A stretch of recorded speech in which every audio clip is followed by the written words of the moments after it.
جب میں عالم ارواح میں جاتا ہوں تو اللہ کے اس فرمان وَإِذْ أَخَذَ اللَّهُ مِيثَاقَ النَّبِيِّينَ میں اسی نبی کی عظمت اور رفعت کے ڈنگے بجتے ہوئے نظر آتے ہیں۔ میں اس سے بھی ایک قدم آگے چلوں، میں عالم ارواح کو چھوڑوں، عالم دنیا میں آؤں تو عالم دنیا کے ہر در و دیوار پر، ہر صحرا و بازار پر، ہر منبر و محراب پر، ہر کتاب کے ورق پر، ہر قلم کی نوک پر، ہر زبان کی چونچ پر، ہر پرندے کی اڑان پر، ہر مچھلی کی زبان پر، ہر سمندر کی لہر پر، ہر پہاڑ کی چوٹی پر اسی پاک پیغمبر کے درود و سلام کے ترانے نظر آتے ہیں۔ میں اس سے بھی ایک قدم آگے چلوں، تورات کو کھولوں، اسی پاک پیغمبر کا نام نظر آتا ہے، انجیل کو کھولوں، اسی پاک پیغمبر کا احترام نظر آتا ہے، میں زبور کے صفحات کو کھولوں، اسی پاک پیغمبر کا مقام نظر آتا ہے، میں قرآن کی آیات کو کھولوں، اسی پاک پیغمبر کا اخلاق نظر آتا ہے، میں اس سے بھی ایک قدم آگے چلوں، میں دنیا میں آؤں، کلمہ پڑھوں، اسی پاک پیغمبر کا نام نظر آتا ہے،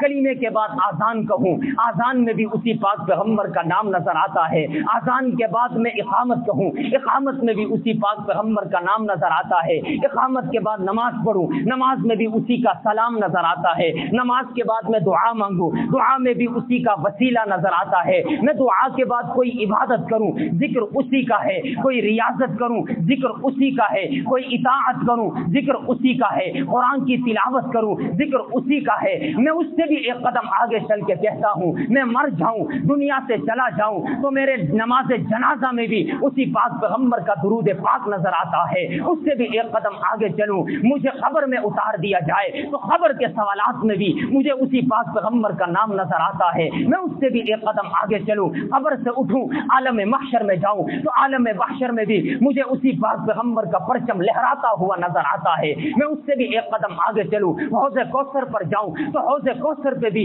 اسی پاک پیغمبر کا جام جھلکتا ہوا نظر آتا ہے، اس سے بھی ایک قدم آگے چلوں، پل صراط پر جاؤں، پل صراط پر بھی اسی پاک پیغمبر کی شفاعت برستی ہوئی نظر آتی ہے، اس سے بھی ایک قدم آگے چلوں، میں در جنت پر جاؤں تو جنت کے ماتھے پر بھی اسی پاک پیغمبر کا نام چمکتا ہوا نظر آتا ہے، میں اس سے بھی ایک قدم آگے چلوں، الغرض میں جنت کے در و دیوار پر دیکھوں، میں جنت کے نہروں کی لہروں پہ دیکھوں، میں جنت کے درختوں کے پتوں پر دیکھوں، میں جنت کے پھولوں کی پتیوں پہ دیکھوں، میں جنت کے حوروں کی جبینوں پہ دیکھوں، میں جنت کے غلما کے سینوں پہ دیکھوں، میں عرش و کرسی لوح و قلم کی جبی پہ دیکھوں، میں سدرۃ المنتہا کی انتہا پہ دیکھوں، میں جنت کے محلات کی چوٹیوں پہ دیکھوں، میں جنت کے ہیرے جواہرات کی جبین پہ دیکھوں، الغرض میرا جملہ سمجھ آئے خاموش نہ رہیے گا، الغرض تحت الثری سے لے کے عرش معلی تک میں جدھر جدھر نظر دوڑاتا ہوں ایک طرف ذکر خدا نظر آتا ہے، دوسری طرف ذکر مصطفیٰ نظر آتا ہے۔